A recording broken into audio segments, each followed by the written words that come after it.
एक दिन गौतम बुद्ध ने एक दुखी व्यक्ति को देखा। व्यक्ति बुद्ध के चरणों में गिरकर अपने दुख दूर करने का उपाय जानना चाहता था। गौतम बुद्ध ने उस व्यक्ति को अपने पास बिठाया और बोले, तुम व्यर्थ में ही चिंतित हो रहे हो। सुख दुख हमेशा ही नहीं रहते हैं। मैं तुम्हें एक कथा सुनाता हूँ, ध्यान से सुनो। किसी नगर में एक सेठ रहता था। वो बड़ा ही उदार और परोपकारी था। उसके दरवाजे पे जो भी आता वो उसे कभी खाली हाथ नहीं जाने देता था। वह दिल खोलकर उसकी मदद करता था। एक दिन उसके यहाँ एक आदमी आया। उसके हाथ में एक पर्चा था जिसे वह बेचना चाहता था।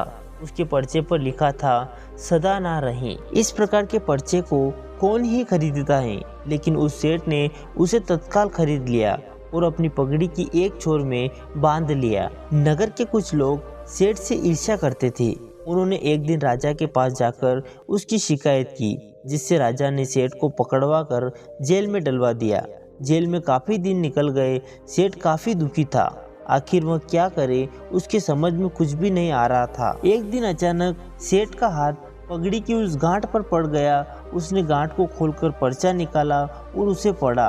पढ़ते ही उसकी आंखें खुल गई। उसने मन ही मन कहा, अरे तो दुख की बात क्या है? जब सुख के दिन सदा ना रहे तो दुख के दिन भी सदा ना रहेंगे। इस विचार के आते ही वह सेठ जोर जोर से हंसने लगा और बहुत देर तक हंसता रहा। जब चौकीदार ने उसकी हंसी सुनी तो उसे लगा कि शायद सेठ तो दुख के मारे पागल हो गया है। उसने राजा को खबर दी। राजा आया और उसने सेठ से पूछा, क्या बात है? सेठ ने राजा से सारी बात बता दी। उसने कहा, हे राजन, आदमी दुखी क्यों होता है? सुख दुख के दिन तो सदा बदलते रहते हैं। सुख और दुख तो जीवन के दो पहलू हैं। यदि एक आएगा तो दूसरे का जाना संभव है। यदि आज हमें सुख है तो हो सकता है कि आगे हमें दुख का मुंह भी देखना पड़े। यह सुनकर राजा को बोध हो गया। उसने सेठ को जेल से निकालकर उसके घर भिजवा दिया।